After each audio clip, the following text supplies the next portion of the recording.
Easy little intro. All right, we are recording. It's official. Hottest part of the day podcast, episode number 9. Invited a bunch of friends in here today, a couple early arrivals, which is always nice to see. We'll see who else shows up. We got our good buddy Johnny Gilligan tuning in all the way from the East Coast. How you doing today, Johnny? Doing good, man. Doing good. Happy to be here. I miss your face. Oh, dude, here it is. This is it. And we're joined by our buddy Jonah, Whale Oil Extracts, coming all the way from Southern Oregon, Central Oregon. You consider yourself Southern or Central Oregon? Where are you? You're on the cusp there? Absolutely Southern Oregon. Central Oregon's like, I don't know. You can almost even consider like Eugene part of Southern Oregon. But like when I think Central Oregon, I'm thinking like Bend. Yeah, buddy. I'm thinking Seattle. I'm with you, bro. I'm Southern Oregon's the tops. Right on, you guys. You can get to the Cali border in like 45 minutes. Oh, right on, right on. And of course, we know Jonah from when he lived down here in Southern Humboldt with us. You were putting in some good years down here during the BHO days and the early solventless days. And yeah, we were washing in like 08, 09 down there, and we used to get all of our bags from you. And then we kind of just slowly started blasting a little bit, and then I remember coming in there and being like, "Yo, you need to get these ovens in, and you need to fucking these tubes in." And yeah, it was a fun time down there.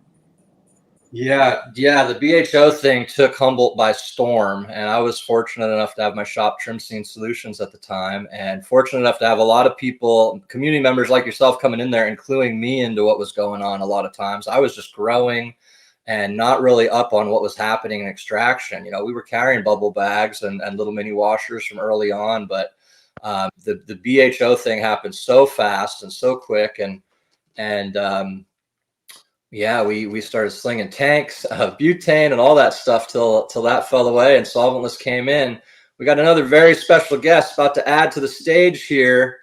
Please welcome our good buddy Josh, all the way from Canada, Dragonfly Earth Medicine. How you doing today, Josh? Doing well. I got Kelly coming in here in just a moment. I didn't know it was going to come on so quickly, so we're a little early right now, and we're doing really well. Thank you. It's nice to see you. Kelly, how are you today? And Whale Oil and Awesome. Mr. Dank in the house up in New York is last time I heard, so I'm not sure where you're at now. There you go. We're being joined by Johnny Gilligan, our East Coaster turned West Coaster turned back East Coaster, and our good friend Jonah from Southern Oregon, Whale Oil Extracts. And I'm about to add one more. We've never had this many guests on the show ever. I always invite lunch. Usually 1 or 2 show up. Last week it was just me and Sean. So make sure, folks, we'll go around the room and welcome everybody. We got our buddy Jerry of First Cut Farms coming all the way out of Covelo, our dear friend, awesome farmer. How you doing today, Jerry? Pretty good. Awesome, man. Well, wow. Welcome all you guys to the hottest part of the day podcast. I don't even know. I feel like I have to do a real show now. Usually we just mess around and smoke a couple joints and talk about what's been going on. All you guys, what a treat. All these people I love and respect so much, and honored. I wish we were all in the same room. I could, you guys. This is as good as it gets right here. Yeah, well, that's why we came on, is because we wanted to see you, Joey. Like, it's been so long. So many of us haven't been able to hang out. Super nice to see all you guys. You all. Jonah, nice. Sweet. Yeah, absolutely. Love it. Yeah. Yeah, it's been a crazy summer. We haven't gotten to gather as much with everybody as we'd like to. We keep trying as often as we can, and yeah, it's been a crazy summer for so many of us, whether we're dealing with fires like you guys up in Canada, Josh and Kelly, and crazy pests, plagues of grasshoppers, like biblical stuff hitting some people. And, Wow. and you know, things aren't getting any easier in the rec market for our friends like Jerry and our friends out in New York like Johnny, facing all kinds of new hurdles. Yeah, crazy time. Josh and Kelly, tell us what's been going on. I know you guys had the craziest summer up there, battling fires, pulling tarp at the same time. I just saw your story. You're dealing with now you've got major rains coming in to save the day, thank goodness. And tell us a little bit about this wild adventure. There's never a dull moment on the farm. Well, the biggest, most saddest, most heartbreaking, tragic thing that's happened to us just happened in the last few days, and we lost our beautiful baby golden retriever. Oh. A year and a half old, like magical being, specialist, most kind-hearted person that we know, and we love all of our dogs, and they're all magical, and especially Mahatma, who's still around. But it's definitely a lot like losing a child. And yeah, we've spent the whole summer on fire mode, just survival. And then we kind of thought we were coming out of it, and then, yeah, it's a lot of stuff. So we've had a tremendous life learning summer this year. And we have started harvesting, and we are incredibly grateful for all the flowers. And yeah, they look beautiful. No, they don't smell like fire or smoke.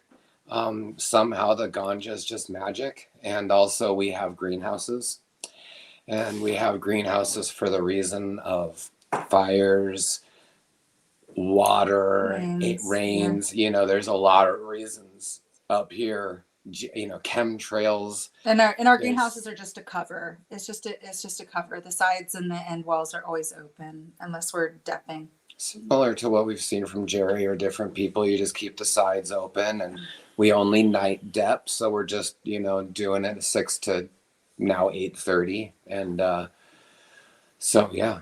And I just wanted to say, the truth is that we could all talk about what's going on in our gardens or what's going on in our lives, but I really don't think that there's a good person alive on the planet that's not being pushed to the end of their limit. A lot of people are being pushed financially, spiritually. They're not necessarily grooving with the same friends that they did before. They're having different types of thoughts.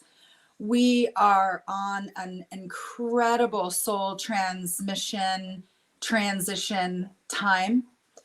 And if you're not feeling it, that would be odd, especially people who would be listening or taking part in plant medicine and cannabis. So it seems like everybody that we talk to is moving through incredible challenges and difficulties. And I think what I wanted to add to share with everybody is when you go through these huge initiations, whether it be the fire or the huge initiation of losing somebody that you love, it's not about what is happening. It's about how are you going to deal with it? What are you going to make out of it? That on some level it was a soul agreement. Now, what are you going to turn it into? And I feel like that's really the life of the school and the schooling and the education that we're in right now. And I don't think that there's anybody that can't relate to that. We're also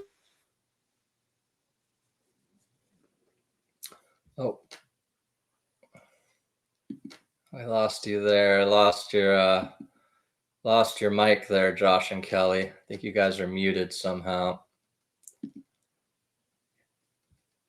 Yeah, your mic's not. We lost your mic there, Josh and Kelly. We lost your mic for some reason. There you go. Go ahead. We got a phone call, so. Whenever we get a phone call, it turns off. I would just say we're at a point where we can't just really show everything that we're doing online. There's just the powers that be watching, and kind of coming down, and it's just a different time. Well, basically everyone should know that in Canada, they're now using AI programs to come after individuals, both with medical licenses as well as with LPs or anybody who's in the industry at all, right now. And it's not just this industry, it can be any kind of industry that they're interested in. They're now utilizing AI, and we just got along with thousands of other people, big packets of information that they dig up about you, whether it's real, whether it's not. You know, the fact that we've been speakers at a psychedelic conference, the fact that it doesn't even matter now. They feel like this is something that they can utilize or something. We're just in different times. And so we're feeling like it's important to get onto a different platform. Really, that is private. And we're going to be introducing that to all the Dem Pure farmers, all the educators that we know, all of the people that want to have a higher form of education, as well as maybe have products that actually say what they do without being monitored by the FDA, monitored by whatever the heck. You can't even... The Food and Death Association. You can't even use the word health in any of your plant nutrients, because then that word is tied to the pesticide licensing. So you can use the word health if you have a pesticide license on your product. Which was written to us on a government page that said health only comes from pesticides and synthetic fertilizers based off what they believe in. And also,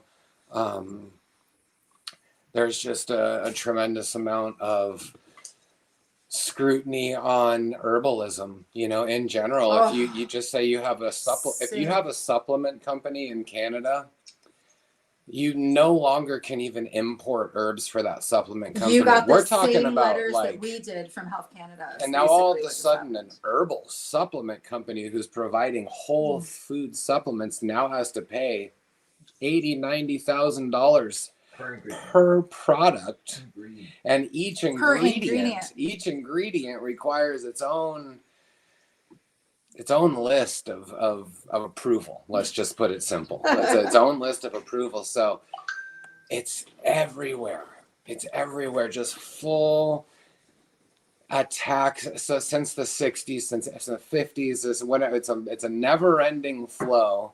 I'm sure California is experiencing it so I too. mean, we could talk forever, but that's the way we feel right now, and we are very much so inspired to join another platform, to gather people together, just to do better, to create a new world and leave the old one behind, the one that's trying to suppress us, oppress us, pinch us, squeeze us, kill us. It takes more than that, and we're really adaptogenic, and we eat a lot of good food, and we drink living water. So it's going to be really hard to mess with us. It's going to be, we smoke a lot of weed. It's going to be hard to mess with us. We've been and us as a whole community. Years, this is not just Josh and I. And this is 50. We're over in our 50s now. So 50 years every day telling us you're not right. You got to do something different. Make a cartoon. Do something different. Guess what? This is it, and it's not going anywhere. That's the way we feel. Yeah, thanks you guys. Thanks so much for that. And yeah, our condolences on you losing your pup. That's so sad. You know, we all love our animals so much, and anybody that's spent a lot of time with these creatures knows how magical and amazing they are, and how much they can bring to all of our lives. And so yeah, just sending lots of love to all you guys up there. And as you go through this crazy transition, and these pets help me get through the day. There's a really special part of the day where I look forward to coming home and cuddling with this cat. True. Really makes a part of my day better. It's the one.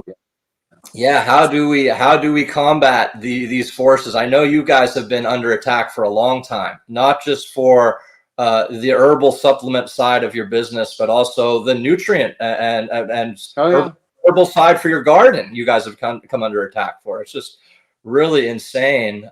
Some of the hurdles you guys have faced.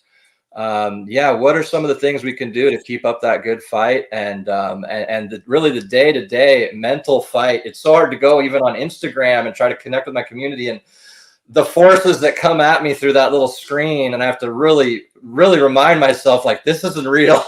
Like, none of this really matters. yeah, what are some of the things we can do? You know, eat healthy food, drink healthy water, smoke lots of herb, and cuddle the dog and the cat. I'm with that. What else? What else you guys recommend? And we'll go around the room and talk about how everybody's kind of dealing with this crazy times as we try to find our way through it. Go ahead, Well, Josh. we're going to be announcing tomorrow live. We're going to do just all things harvest talk live, and we're going to have a link in our bio of a new platform that we've discovered, and we think that it's going to really help us all out in a tremendous way, and we'll let everybody know about it, and we want to make sure that it works. And people have been putting tremendous amounts of money, energy, and effort into it, specifically for the voice of health and wellness in the world, specifically for the voice outside of the system, you know, an area where fact checkers are not going to come and do some kind of interesting things. We get those We a need a lot. privatized platform nowadays in order to Mhm. actually speak. And one about that doesn't charge us. So, you know, we're putting out this amazing information. People who've been living their whole lives to be the cream of the crop in unbelievable education because they're doing the work, they're making it happen. And then there's these platforms that are charging you. So we need something different. We've been working on something for a long time. And I know, Joey, you know that. So we're super excited to announce it to the whole community, because we want to make sure that it's easy for everybody to get on and just have a tremendous amount of education, which is where people want to put their energy. Yeah, that is super exciting. And yeah, I've gotten to hear a little bit about it from you guys. I'm really excited to help contribute. And you're absolutely right. These platforms, we create all the content, they monetize it, they punish us for creating the content, threaten to ban us, destroy, you know, years or decades of information and education. And that's what so many of these Instagram pages were when they got deleted, you know, and it's so hard to rebuild that back. So much of that information is lost. So I really appreciate. Burners got taken down today. There you go. There Yeah. you go, 2 million people. Obviously, we could care less about. No, we do.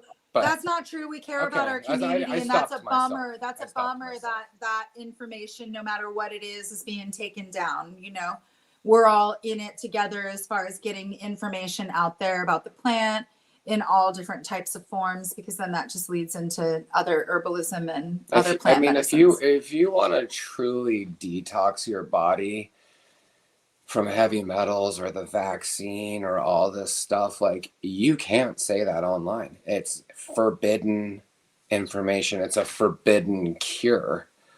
If you want to have a cannabinoid pregnancy and you want to embrace ganja from utero all the way through, there's no format to be able to properly educate about that. It's never ending. It's never ending. So anyway, part of being adaptogenic, you know, is assessing what's hard in your life and, you know, like choosing some options where it might be easier. Some of those options are outside the cannabis industry. We all love the cannabis industry. It's a big part of our where we've gotten in our whole life. A lot of us have everything to thank from ganja. You know, everything we have is from ganja, but you know, it's everyone wants to overtax it and everything. So, you know, some of our moves and moving forward is going to be outside of it. And we've always had that thread outside, but and we need to continue going that direction. And also internationally is a play that we're working towards. So now we're starting to think about creating an LP, a licensed producer, and going full legal here in Canada by next year, partly because we're getting threatened for our medical card and the fact that we have an organic certification. They don't like us. We have human health products with medicinal mushrooms. They don't like that. We have herbs, and we try and describe the herbs without actually describing them so that they don't ban us. Like we can't say what a nettle does. It's forbidden. So that's interesting, and I would love to hear some more input from other people. So Well, yeah, thanks you guys. So tomorrow everybody needs to tune into Dragonfly's page, hit the live. What time are you guys going to do that? You're going to be talking about this. 7:10. 7:10 p.m. 7:10 tomorrow. And we're also probably going to be announcing a big conference. We're going to be putting together a really big conference, and we're going to be pulling together a community again. We need to start reassessing. We need to start coming back to center. All of us have been scattered out, and I think that we still have the power. We still have the ability to set some guidelines. So what Josh also said is that we would have an LP, but we're going to figure out a really great way that all of the Dem Pure farms and everybody who has a product down there will be able to bring it up here. And then that's the way that you hit Europe and hit the rest of the world. So I think it's okay that, you know, the idea of maybe not being in the California or the state market and start thinking outside of the box and moving on to more of an international market, and how you're going to do that is a really good play right now for any awesome brand. in the back door and the front door. Don't ever give up your backdoor key. Very cool. Very cool. Oh, wow. Thanks, you guys. We're really excited to learn more about that, and really appreciate all your efforts. You guys are always looking out for the small farm. You guys are always looking out for humankind. Everything you're talking about is health for humans that we can really take into our own hands. We can really take control of our own reliance, our own health. Let's bounce over to Johnny Gilligan over there on the East Coast. Johnny, you came out here. You worked in the medical field before legalization. You worked in the rec market out here. You got to see a lot of the BS. You bounced over there to the East Coast. You're getting started in a new recreational market. You're getting to see a bunch of bullshit firsthand, up close and personal. You're a brand new dad. You got a brand new baby girl at home. Big congratulations on that. We're super excited to meet the little girl. Big congratulations on the new move, the new gig. I know it hasn't been an easy road. Tell us a little bit about it, and why isn't New York learning from all the mistakes the rest of us have made out here in all these other earlier markets? Yeah, you're muted, Johnny. You got to unmute there, homeboy. There you go. So like every state coming online or country or whatever is going to have their own set of bullshit that comes along with it. You'd think they would, learn, taxing the product to a point where you're going to facilitate, a lot of traditional market kind of sales still. It's nobody learns, and it's, greed. New York State is particularly slow with their rollout. So I moved back here almost 2 years ago now, and the place that I moved back to manage is still waiting for their license. And the Office of Cannabis Management's like imploding. Everybody's pretty much quitting, getting fired. So they're extremely understaffed, and it's just the classic, watching like the oppression and the oppressors do their thing. It's inevitable. So I'm navigating it. Things are well, all things considered. It's a crazy ride, just trying to lose my own perspective and look at it objectively. It's just so interesting to see how things are unfolding. Whole new set of challenges. Being in Humboldt, growing, it was a lot more forgiving. New York State is, it's rainy, hot, and humid in the summer, and just most genetics don't do particularly well, without some serious infrastructure and heavy duty dehumidification. So it's really finding the right genetics that are going to perform well out here without having to spend a ton of money on infrastructure. It's a really new market. There's a lot of people who have come back from places where they've been, um, growing cannabis, but for the most part, it's a lot of really new, inexperienced operators. So it's interesting. The culture isn't as it's very sparse as far as like cannabis community.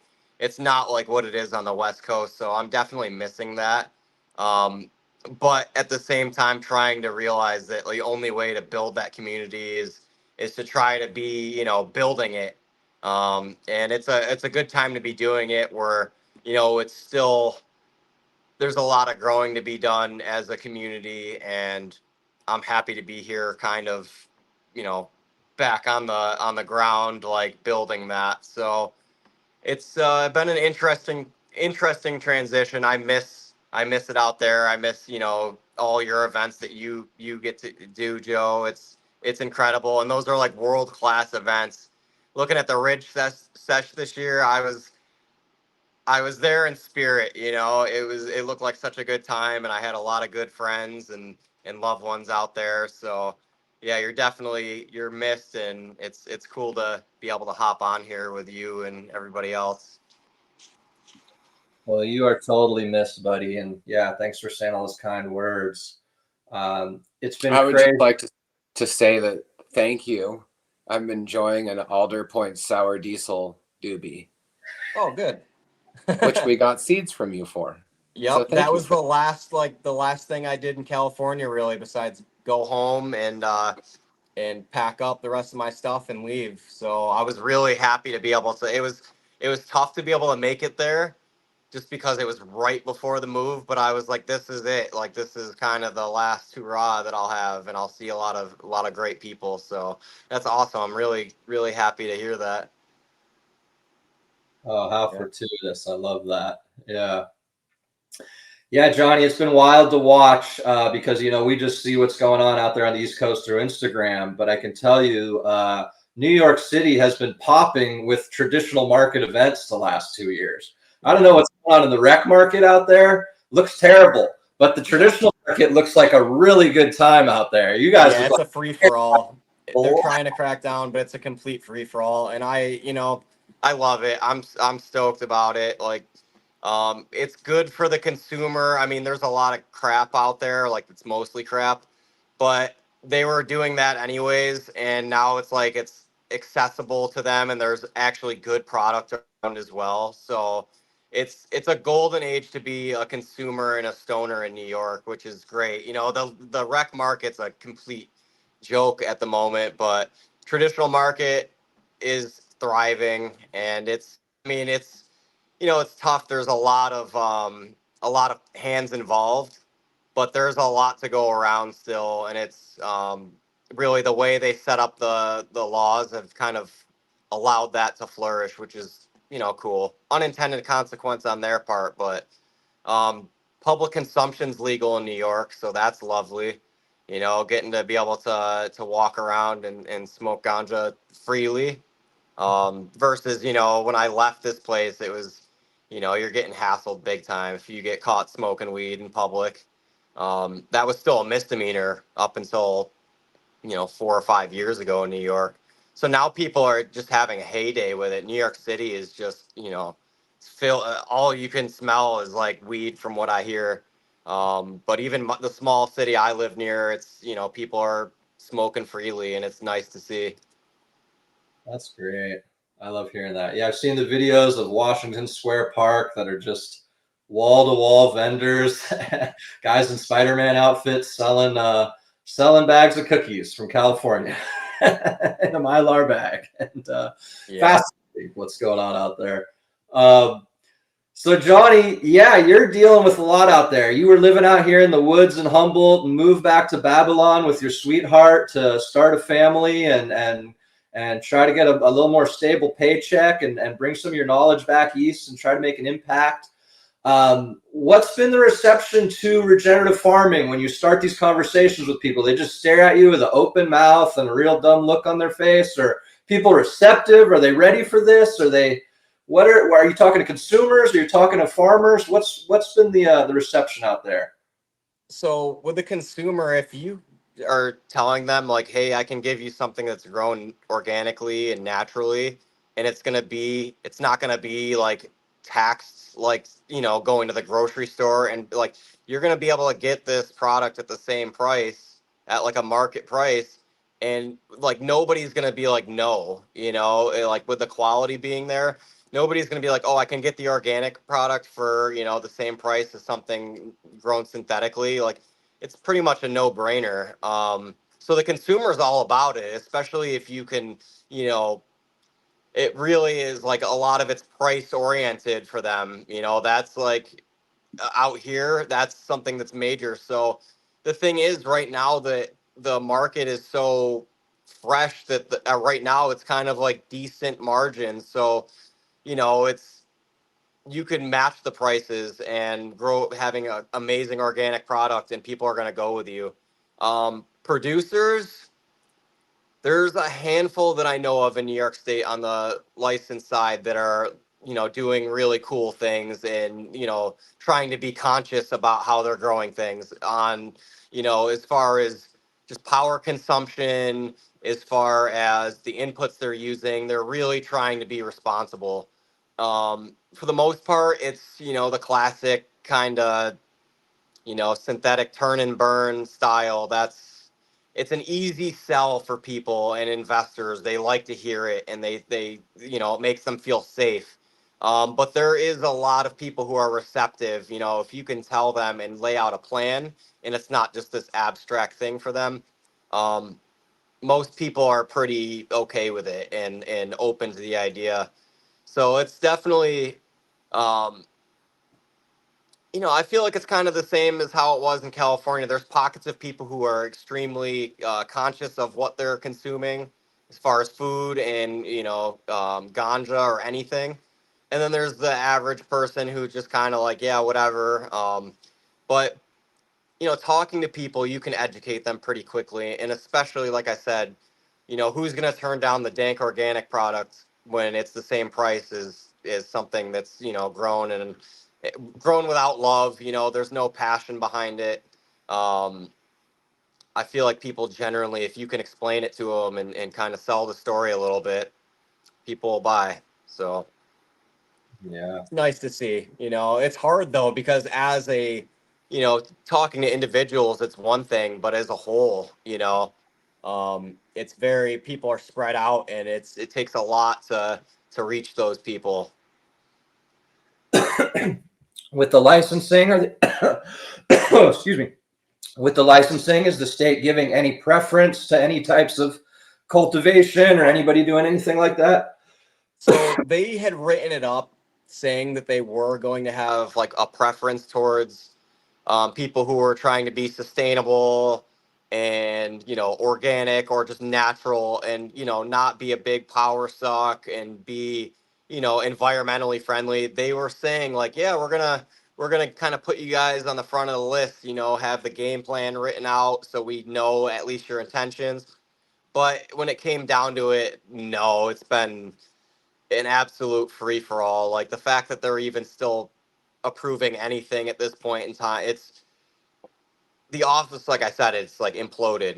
Everybody quit or got fired. The governor was involved. So it's been a complete disaster, corruption already. Like it's, classic New York style. Like, they were also giving out, at first, preference to people who had prior cannabis convictions, which is respectable and cool.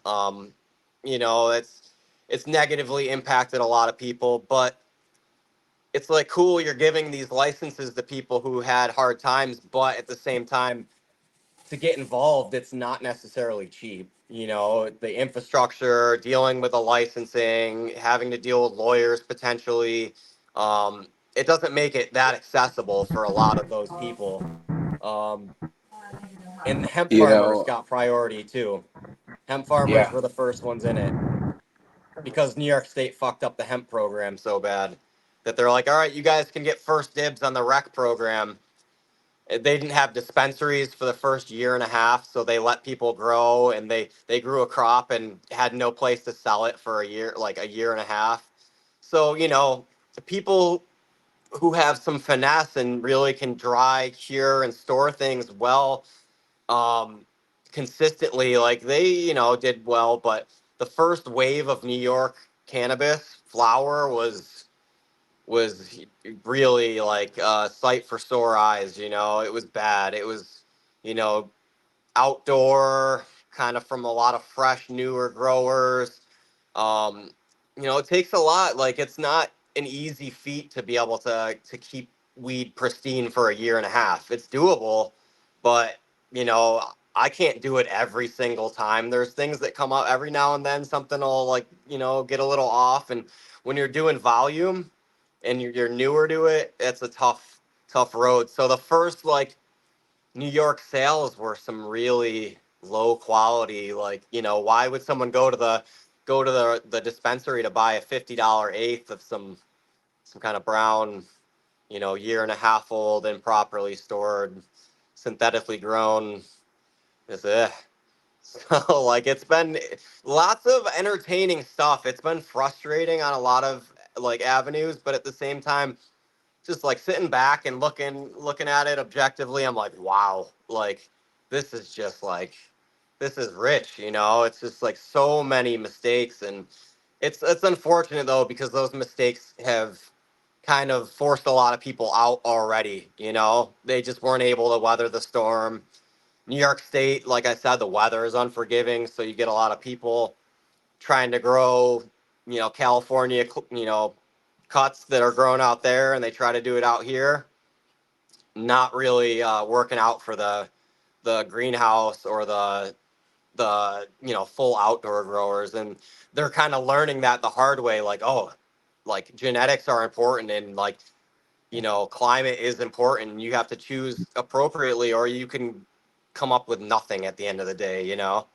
I'm seeing it now. We're doing the place that I'm helping out all seeds, and some of them did amazing, other ones didn't, and it's just like the infrastructure isn't there to do like a pheno hunt and get everything locked down. So it's really a lot of trial and error, and seeing that it's without like really planning for what the climate's going to bring. It's going to be a lot of air. So trying to lock down really bulletproof genetics is going to be my kind of my mission this off season, is just get good seeds that I know that are bred for harsh climates. I know Josh and Kelly, you guys have pretty hot or like humid summers and deal with some stuff, and you've bred accordingly.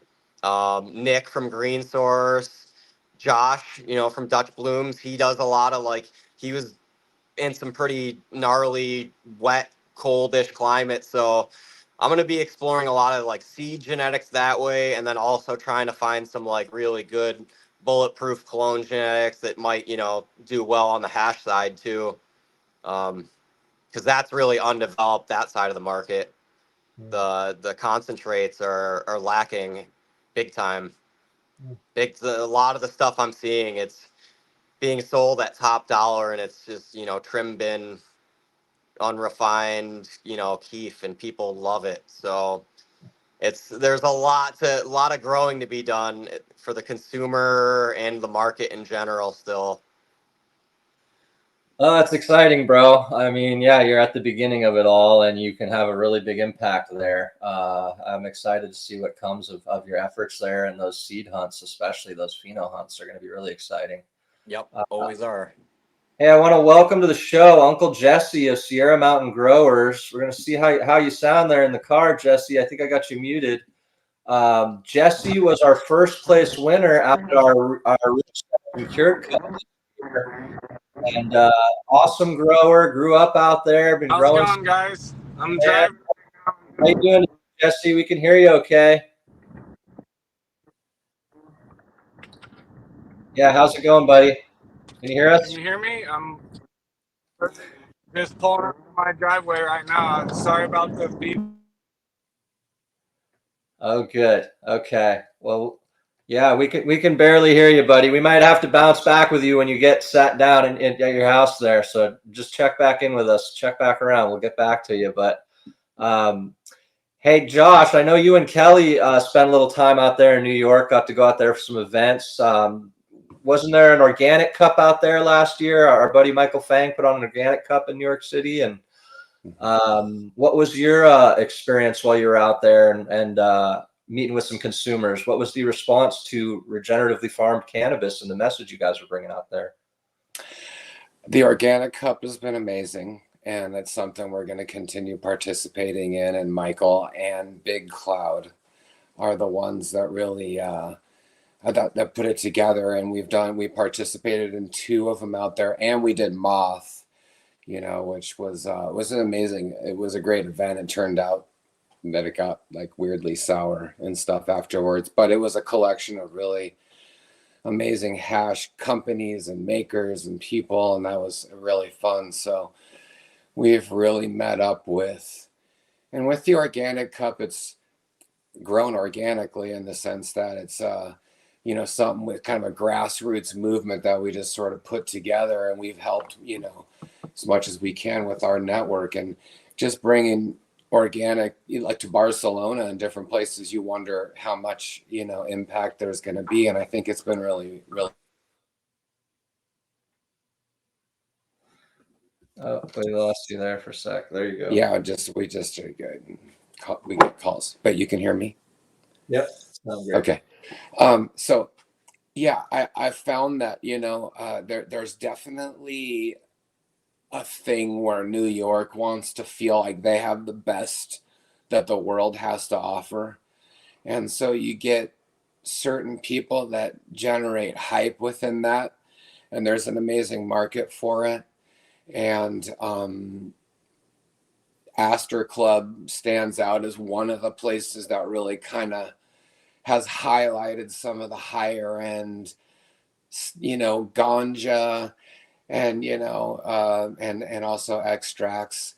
It's interesting how some of the flower people and from like Cash Tree Mason and stuff has become like super valuable out there. And it's this he talks about like a veganic grow and all this super heady ways of growing, and then he just presents it, and it's like wildly valuable. And so you're just like, wow, so not everyone can do that, but if you can get in on that, that's really sweet. And people like Taproot Farms have been really amazing in their regenerative. They produce food, they produce ganja, they're super involved in all the events in New York. Colin Vessel Life Sciences, super educated, conscious grower indoors and outdoors, also makes extracts. And then a huge underground group in New York City, and then all the sort of signal dealers, which are the people that have signal and accounts and whatnot. And like, they do really well, and they have really awesome relationships with people out west or in Michigan or wherever it is that produces good herbs. So we saw a lot of good herb out there. The whole system in New York's all fucked up, and Johnny already talked about it, and there's really amazing people that are not, it's not going anywhere. So I feel like there is a movement towards regenerative farming. Hey Jesse, nice to see you, brother. There is a movement out there. I think they're dealing with the same bureaucratic hangups, so they can't just fully embody, the environment like around Woodstock or in the Hudson Valley up in New York, where there's a lot of good growers and amazing stuff going on. I think that the fact that New York wants to be like, I have the best stuff in the world, makes a good market. You just got to go out there and do it. The organic cup's been amazing, and that's helped build the vibes out there. And then, there was also Masters of Rosin, which was started in Barcelona, and it's also got a lot of energy around it. And that, they did an event in New York too. So New York's happening. I think that Maine is way more interesting and has a huge amount of community and a lot of events and event space. A lot of people in Maine are like more happy, And even though it's a harsh environment as well, I'm seeing people grow outdoors and make insane hash, like hidden forest farms, amazing people, and Helios and Best Friend Farms, Brian up in Maine. I mean, there's a list of really special people up there that I like a lot, and it's weird about Massachusetts and New England. It's a lot of fake coming out stuff, it's like Germany legalizing and it not being, when they say legalization, they just mean ruralization. So it's cool. People can grow 4 plants, but when it comes to products and the market, it's just purposefully created to be difficult, to stop you up. It's supposed to entice good people to come into it and then find out it doesn't work. And I think a lot of us want a better world than that. I think a lot of us internationally do believe in soil. We do understand, after coming back from the vaccine and coming back from big ag, like the biome of the soil and the biome inside of our body is the only one essential thing that's going to bring us forward. And that's where regenerative farming or permaculture is all about. It's timeless. It'll never go out of style. There's going to be someone new every day waiting to come in and learn about it. And that's our lane. It's what we fell in love with when we were teenagers. We found people that had this timeless thread of natural living and regenerative farming. And here we are in 2024, 100% embodying it still. Feel very inspired by it. We have tons to learn, way more things to explore every year. It's a life story. Joey, you know all about it. And Everything that you guys are doing. Hey, Jess. Nice to see you. And the world's delusional, and all of the war and everything that's happening is not something that we consent to. And this is our alternative, is to live we have been given some weird gift that we can live in a peaceful world. So instead of feeling guilty about that, we want to make the most out of that and really rise to the fact that we can embody that. So it's important that we do, and that's part of our inspiration to to keep going or whatnot. So Oh yeah, thanks you guys, that's so beautiful and so true. Recently some friends of ours were referring to what we all do as the wholesome rebellion, and I thought that was so true. And that's also insane that what we're doing, that we want to eat food without poison on it, and is an act of rebellion. that's insanity. we have to, health rebels is one thing we've been calling ourselves. And it's hard to get a harvest nowadays. Like, even to get elderberries, we have to fight the bees to get the elderberries. Not the bees, the wasps. Sorry, the wasps. And it's weird. Like, there's so much pressure from nature around. Like, we feel we have to guard our food and guard our medicinal, natural fruits and roots in order to get proper medicine. Like, all the animals are like, dude, I have nothing to eat around here also. So it's like, damn, I feel it's a heavier time, right now. Yeah. Well, hey, we had a couple Jessies slide in on the show. We got our buddy Uncle Jesse from Sierra Mountain Growers. Looks like you made it home. We'll get to actually hear from you this time, brother. Yeah. And we got our good friend Jesse Dodd, BioVortex, slid in. Looks like you're joining us from a garden today. How's it going there, Jesse? Good. 2 Jessies, huh? That's fun. Yeah, I tried to join a little bit earlier, and it wasn't allowing me to get in for some reason. I realized, oh yeah, I don't allow. You sent it to me on Instagram, and I don't allow microphone for Instagram, so it didn't log. So I just went out and used the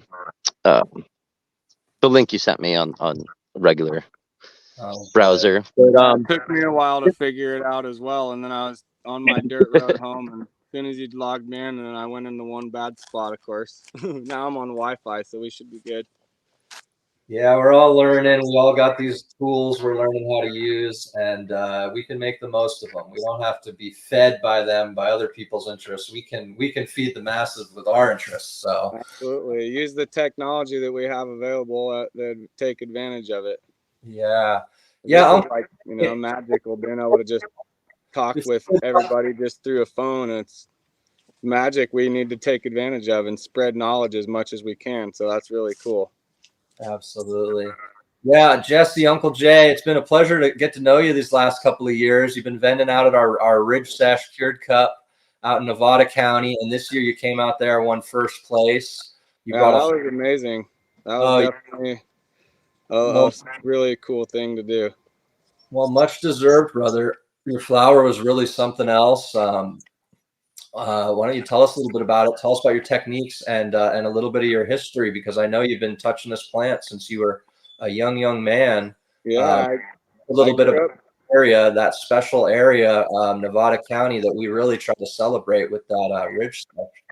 Yeah, it's actually a really super unique gym out here. Like where I grew up is actually on the border of Nevada County and Yuba County. It's actually technically in Yuba County. It's a town called Camptonville.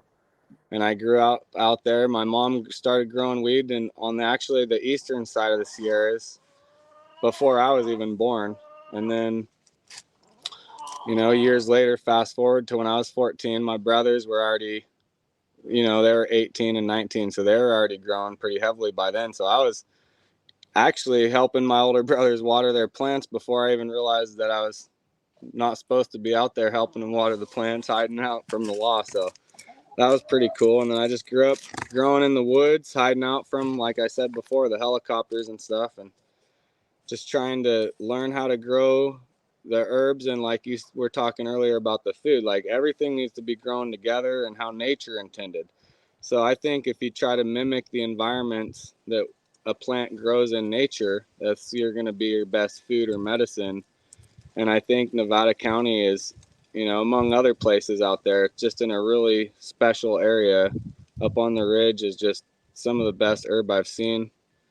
And, you know, I think keeping it really dry right when you harvest it, drying it out almost all the way to the point where it might be over dry when you're smoking it right then. But if you want it to cure out really well, I think that's the trick. Just kind of letting it just grow like that. And then I just like to use what's natural around available. Like I have llamas and chickens. Unfortunately, we actually just lost one of our llamas, 2 joints, about 2 weeks ago from old age. But yeah. Right on, brother. Yeah, we've got some more guests jumping in here. We got Don Wildfire Farm. Who else you got there with you, Don? Jesse and myself. Another Jesse. How you doing? 3 Jessies on the line now. That's pretty good. Turned into a party. This is really cool. You guys came out to the Ridge Session Cured Cup this year and took second place and judge's choice with your flower. Really stoked you guys could join us as well. We were just talking to Jesse from Sierra Mountain, our first place winner, and we had Jerry, our third place winner, was on earlier from First Cut Farm. So this is awesome. Nice. All of us come on one day. That's pretty cool. Yeah, right on, man. Yeah, Jesse was just talking to us a little bit about the history of the ridge up there in Nevada County, and second generation farmer, you know, and you know, it's like a lot of folks in this community grew up just, you know, they're normal. Mom was growing some plants, or like you said, bigger brothers were growing some plants. Hiding from helicopters and dressing up in camouflage was just a normal day to day. You never really thought about it. And you never think about what are the long-term effects of this. You know, I'm certainly run outside every time I hear a helicopter and want to take a look at it. Definitely makes the heart rate come up when it's a real thumper. I had one go by. It does do that. Occupation suffer from a little bit of long-term PTSD from the way it was in the old days. Am I wrong? Absolutely. Don, tell me where you started. I know you go way back and you're pumping out some killer flower. Where are you guys coming from today? Oh, we're here at our shop, Nevada City, hanging out. Stoked to join you guys. Really excited to be a part of this. Enjoy the community. Feel privileged to be a part of it up here. Both of us are NorCal born and raised. Been in the cannabis world for pretty much our whole adult life. Yeah, love the flower, love the plant, love the community, love the way the plant brings people together. Feel very privileged that we're able to enjoy what this amazing plant brings to us. Well, I was so happy that Nevada County took home first and second place and judge's choice. Almost relieved. I would have felt terrible if, that was a pretty stacked lineup. Mostly a bunch of farmers from Covelo and Mendocino and Humboldt. And yeah, you guys came in and there was some indoor entries as well. And you guys really, your flower really was top of the pile. Definitely a privilege. I feel honored to be able to participate in an event that's local. That was something that was, I mean, it's just that much cooler because it's where you grew up. Agreed. And I gotta say, Nevada County has been slept on. Not everybody realizes really the depth of talent and the history of this region. I mean, everybody knows Humboldt, Mendocino, Trinity, even up into Shasta, and there's a ton of good herb and a ton of history that comes out of that area. Absolutely. Local backyard here is just as deep in history and culture. Oh, 100%. It's like a little hidden gem. The gold country out here. Our Yeah, there was a time in the early 2000s when all my friends in Humboldt were moving over there. They were buying up land. Land was cheaper. They said the season was longer. There was less helicopters, and there was a big migration from Humboldt over to Grass Valley area, and yeah, you guys have incredible talent over there on both sides of the market. In the rec market with our friends like Daniel at Down Home Farms, Mandolin Gardens. Lots of licensed farms out there, and then all the homies holding it down for the traditional market. Incredible hash makers out there as well. Gold Country Resin and our buddy Resin Ranch is over there in your guys' neighborhood now. Yeah, heck yeah, that's pretty cool. Yeah, tons of talent. And like you said, underappreciated area with just as much history as the Emerald Triangle. When we did that first Ridge Sesh a couple of years ago, we did the OGs panel. And had some old timers. We had Wade Laughter out there telling some stories, and we had the guys from Mandolin Gardens and Obi Soul Genetics, Obsolete Genetics, and a bunch of OGs telling some great stories and a lot of parallels. So we're just happy to see you guys out there still doing it, still cranking out the fire. Heck yeah, I gotta stay true to the roots. We can't wait to get back out there for the next Ridge Sesh. Hopefully going to be again next year. Yeah, that'll be awesome. Yeah, that was such a special event this year. We felt super privileged to be a part of it. The sense of family, the community again, the positive energy. It was a really, it really fed the soul to spend time out there and be a part of that. Let me tell you, farming is harder now than ever. A lot of long, dark hours slaving away. Us is every day. Yeah, it's to be able to interface with, the larger community, with people who appreciate the flower, really gives us a lot of motivation to keep pushing and keep looking for that special plant. Absolutely. Grows, just keep making everything better. It's a daily, that's every day we try to do better. That's what we do. And being at events like that with those people, with our people, it keeps us going. All I can say, we really, we love it. Yeah, it was really awesome to be able to meet you guys out there and smoke your guys' flower in that event. That was really, really cool. Looking forward to the next one. Likewise. Us too. We can't wait. Like, we'll have to put it together a little sesh one of these times with just a, you know, no number, just a handful of us, and get together somewhere one of these times and just kind of chop it up. I think that's a great idea, bro. I love it. I love it. Let us we'll be there 100%. Awesome. Hey, I'm gonna step away and grab a phone charger real quick. I'll be right back. All right. Much love, Jesse. Yeah, our hope with these events when we go into these communities is to really just plant seeds in the community there. Bring out the local farmers, let you guys all kind of remember that you're all there and get together, and hope that something will grow from that. We really want to see you guys pick up the Ridge Sesh and pick up the seed swaps and do this in your own communities, because all we can really do is plant the seeds, and it's been awesome to see who picks them up and plants those seeds. And Jesse, BioVortex, let's hear from you, buddy. We love you. We got to hang a little bit down at the Emerald Cup. You blessed us with some Gmob crosses. I'm really excited to get those going this next year. Always a pleasure to see you, brother. You came to one of our regen sessions in Oakland in July. We have an awesome talk. Where are you coming from today, brother? How's your day going? Oh, good. Yeah, out on the coast, Trinidad and Humboldt.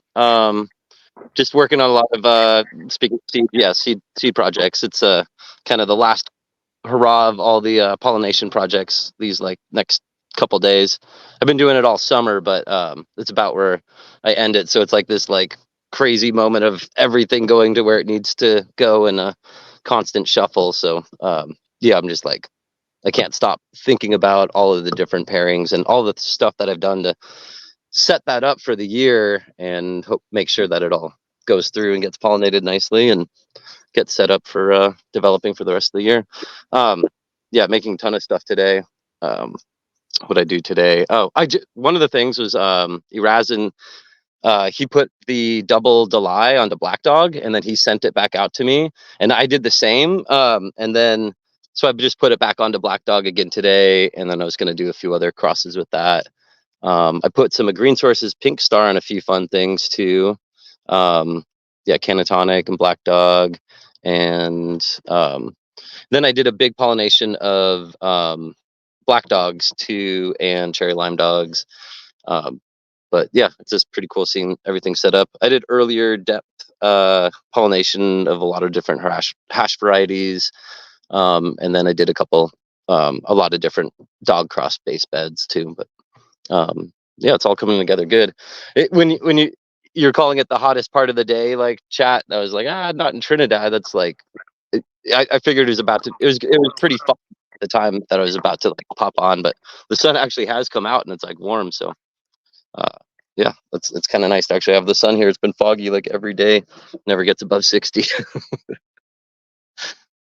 That's really funny. Yeah, it's a high 87 here, but we got a 100-degree days coming this next week. Just what I want more of. We love your genetics, Jesse. I've grown a bunch of your Black Dog back in the day. Tom and I grew them Resin Ranch and got to make some incredible melt and rosin out of those. And you've done these incredible breedings along the coast, some really mold-resistant genetics. Anytime anyone asks me where they should look for mold-resistant or coastal genetics, I mention that Black Dog and I send them their way. Yeah, tell us a little bit about that journey and specifically breeding for PM and mold resistance. How do you breed those hashers on the coast, and what's that process like? Yeah, good question. It's a very foggy, wet place. So it's like every single night it's 99% humidity, and it's not until like the middle of the day does it even really like drop down. So you get to test the pressures as much as you can in a place like this. But like the soil is like fantastic here. I've been cultivating the soil as long as I've been, or more just returning and mulching than cultivate. But and lots of the soil's very thriving here. It's a very fertile and wet area, but it's also the land of banana slugs, and anything and every variety would easily rot here. But the fact that I get to look through so many things, I get to find some things that are very resistant. And I find actually some of the hash varieties are extremely resistant. Some of the like Gmobs have been like people are harvesting them in uh, first week of November after rain and snow and stuff, and no mold or PM. I do like to breed things to get things like a little bit earlier, but it's kind of funny. Some of the most mold resistance are actually like later season stuff sometimes. The black dog though is very early, which helps. And I've done a lot of breeding along the coast, and actually made a selection last year that was just stunning at its PM resistance. I write no PM on a few selections each year. It's never that many, even though I grow like hundreds of plants where it truly gets the no PM. I do like a rating out of 10. Anything that's like an 8 or above is pretty bulletproof, but a couple get those 10s, and I write no PM on the tag, and I keep those for the breeding projects. And I just actually pollinated that one with the 2015 black dog. That's really nice. And also just right now too with the black dogs. And so I get to choose the male. It's completely mildew and rot resistant. And then I get to choose, and then that selection from last year I continued on. Awesome smell. It has all the characteristics of black dog and just has that extra resistance. And that one actually is a black dog times black dog BC5F2. It's like so like there's one sibling pairings and like 7 back crosses onto the original. And that's kind of interesting to have the mother be the grandmother and great grandmother and great great great grandmother and all those things. But I really like the way this one's looking again this year. Just super resistant, beautiful, exactly the kind of shape of leaves and shape in plant. I like the morphology where like the plant holds itself up very well. I like these kinds of strong angles for the stems and the sturdy middle and beautiful leaves. The black dog like helps put that onto a lot of other things, because like not needing cages and trellising and as much is really nice. It makes it prettier in the garden too, to not have to deal with all that stuff. So it works really good in hybriding some other things that are a lot like taller and just brings structure really well, brings earlier flowering, brings in incredible frost. And then there's like a really nice like berry cola pixie stick flavors that kind of come over with it. And it's got like a gas and there's a bunch of things I can't describe too, but yeah, I really like this Paul's Cut selection I'm working with too, that 2015.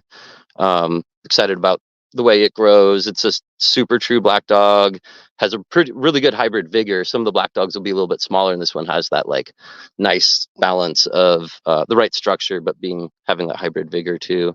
And so that was really cool to see that. That was actually shared with me from Paul's Boutique of Maine. They got like seeds back then, 2014 or 15, and they made that selection then. And they basically like wrote me last year just like, hey, we wanted to share the clone with you. This, when we got that, it was the variety that put us on the map. They started as a grow and worked with dispensaries in Maine, and that was like their kind of flagship that put them on the map first. And then I got to see at Emerald Cup, someone came up to me who had done a run of black dog in Michigan. Was it Nugs for Days? And they did they washed it, and it was like 2016. It actually won first place at the Eagle Clash. And I was like, they came up to my booth and told me about it. I was totally surprised. I had no idea that black dog was even entered in the Eagle Clash. And then these guys from Michigan came out and won with it. So really cool to see what happens with the seed.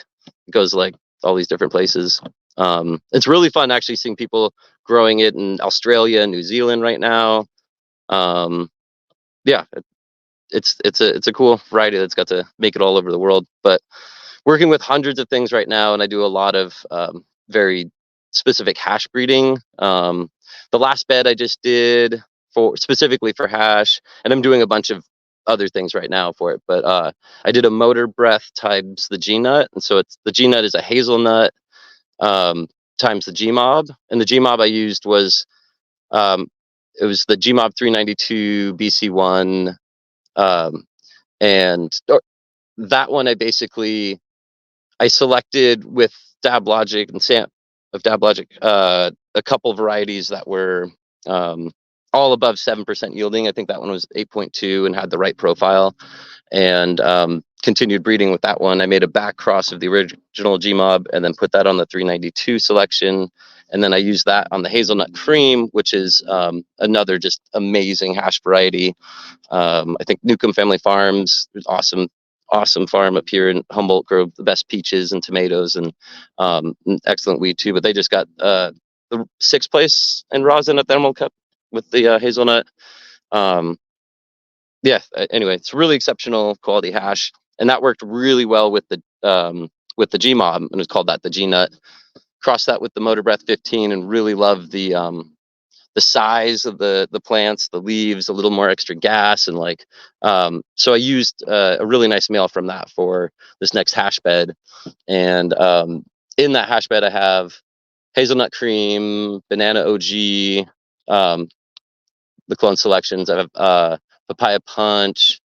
There's Orange is New Banana, which is really cool. Somebody else shared, it was $100 gram on Instagram, shared this cut that he found. He found it was a Mandarin time Sapphire Scout, holy crack, from back in the day. And he found like one of the best hash yielders he'd found, and it had a really gassy and baked good quality behind a real strong Mandarin. And so he sent me that, and so I made some seeds with it last year, sent it back out to him, and working with it again this year. Definitely has that Mandarin flavor, but the banana mixed in and all of it. It was we had that name actually when Simply Adam, when we were doing the Banana OG and Mandarin, which he actually is, I think, doing right now in his backyard too.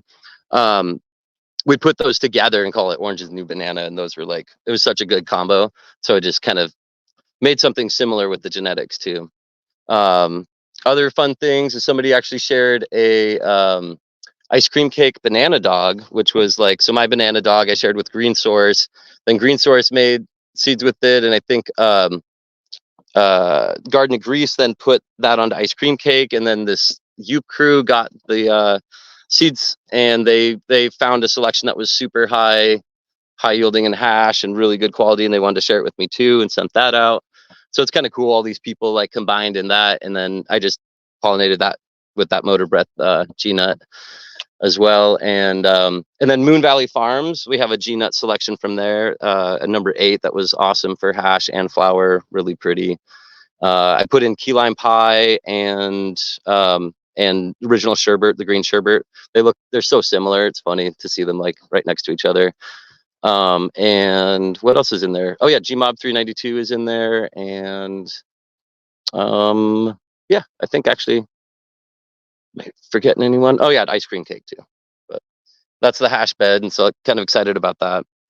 Finishing up real soon. I can just go on forever, though. I should probably slow down. I know you can, and I love it, and we all love it. I'm just like, to people that aren't into cannabis, this must sound like Rain Man or something, you know?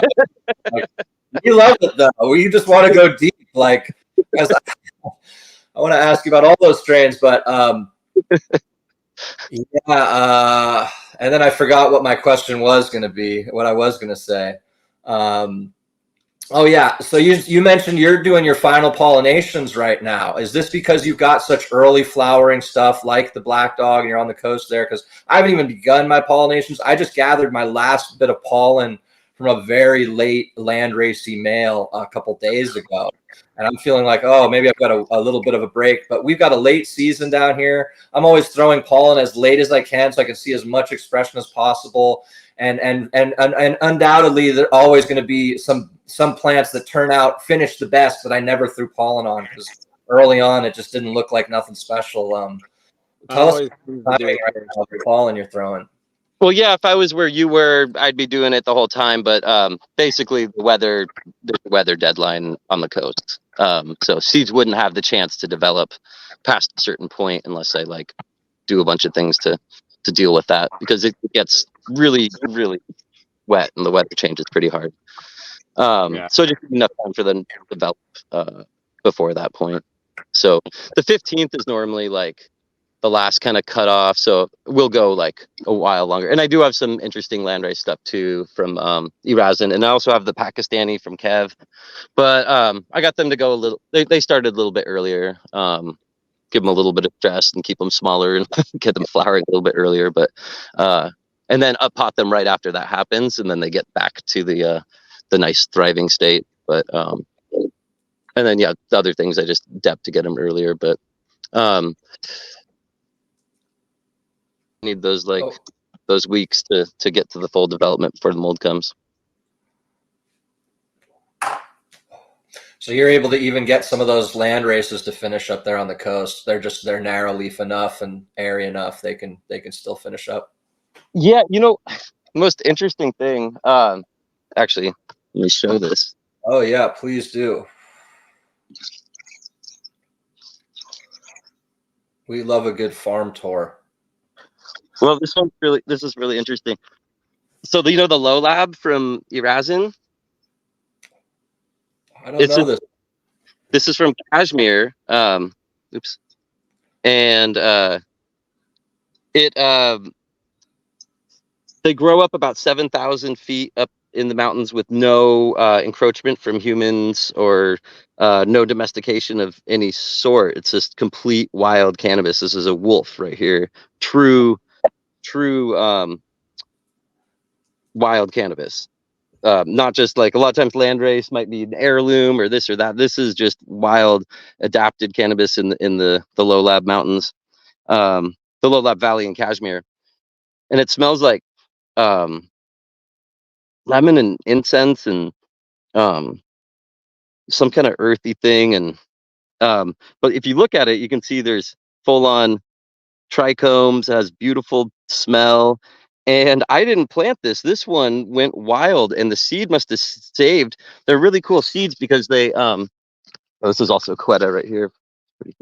The seeds are so small, and they don't germinate easy because like normally the snow comes and they need to be able to germinate only when the time's right. And so they're like really smart and just hold on and take like a couple weeks with the right temperature to even like germinate. But and the seeds are the smallest seeds I've ever seen too. They like fly out of the plants really easy.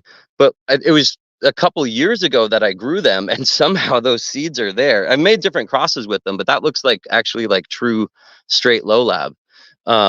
And I sent it to Deepak, and he's like, that looks exactly like how it grows in the wild. So it's just kind of cool. Like all of a sudden my yard actually has like a true wild variety that is growing. It just found its own way to pop out, and it's probably a seed that was just sitting there stored and waiting for the right time to germinate, and just kind of like popped out of the side of this garden. I just noticed it a couple weeks ago. I'm about to pollinate that though with St. Ashley's Mazar. That's the Mazar dog. It was Mazar Sharif and Black Dog BC6. That's got a story around the dog who passed, my dog Ashley, who passed and actually grew the plants out over her grave, and the seeds developed that way. And I didn't even know that Mazar meant that too. Deepak told me, he's like, you know what Mazar means? And I was like, no. And he's like, it means grave or shrine of the saint. I was like, oh, Ashley's a saint. That's perfect. So and those are really beautiful, dark purple, smell like Sir Mark's a lot, and like that Afghan funk, but also has that some of that Black Dog berry mixed in there too. But it's just really strong and original. I can't think of anything else quite like it. And the leaves just go completely black. You can find some pictures on my Instagram of it. Just made some seeds with that. Just finished actually, just right now. Very cool. Well, I'm always fond of the Mazar. You know, that was a strain that had this huge impact in our Southern Humboldt community, and specifically in my neighborhood of Palo Verde. Some of the old timers talk about when the Mazar came to town, when Doug Furr brought these seeds back from Afghanistan, and it was documented in the Murder Mountain series. There's the first episode was really well done, and because originally that story was supposed to be about that story, and it was only a couple episodes deep that Whole Murder Mountain they found out the murder took a total turn. Decided, oh, we can sell this story. So it changed gears. But if you watch that first episode, you can hear that story and Doug telling that story and some real OGs telling some of that history. And the Mazar was that first wide leaf indica that really changed the game. It had all just been narrow leaf sativas, stuff from Mexico and Central America and Thais.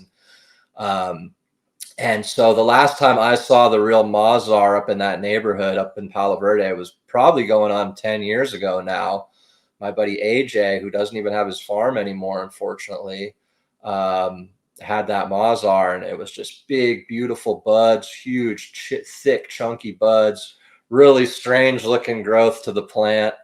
And so I'm always interested. Anytime I see some Mazar or hear some Mazar, I want to hear some more about that story. Where did it come from? What's it doing for those genetics? And fascinating, great. All right, Sharif. Deepak went out and collected the seeds from the region and sent them down to me. Very cool. Big leaves, just freaking, just massive. Like I had plants that would be like 2 feet tall with like a 16, 18-inch leaf or something. It was like ridiculous. Just started off like. Yeah, that was the thing I noticed. They didn't get real tall, and they wouldn't have a lot of stems coming out of them. It was really like one big top cola and not a lot of stem off the bottoms, but massive buds, just giant big buds. With the black dog, they become quite like a cool tree. But yeah, I'll have to get you some of the Mazar dog seeds. I think you'd really enjoy those. They're incredibly interesting, incredibly beautiful, and unique, intense, like thick, flaky marker smell. Just beautiful, beautiful flowers. Hey, Uncle Jesse, out there in Sierra Mountain, you throw some pollen out there. I know you've got a lot of awesome strains of your own. You won with some really unique flower out there. You blessed me with a couple killer jars. What's your process been like, brother? And when are you guys throwing pollen out there? You guys have some beautiful full term plants going, I saw. Thanks, man. Yeah, actually, I just collected some of my last bit of pollen like a week or so ago. I've already hit a few plants, some earlier flowering varieties, and then I'm about to actually hit some seeds. I'm actually going to dust some pollen probably this evening or the morning. I got to go out to the garden and see how the buds look. I actually pulled out some old seeds that I made probably about 10 years ago. It's a strain called the Change Up. It's a game changer crossed on a sour diesel purple flat tops. Sour diesel purple flat tops was a strain that my buddy created using my brother's genetics that he had been working for about 15 years prior, with some old genetics from actually a Humboldt fella that came over probably about 20 years ago to the San Juan area. And he blessed my oldest brother with some really good pollen. And I've just kind of been playing with different crosses of that over the years, putting it onto the different ones. But my favorite is probably the Change Up.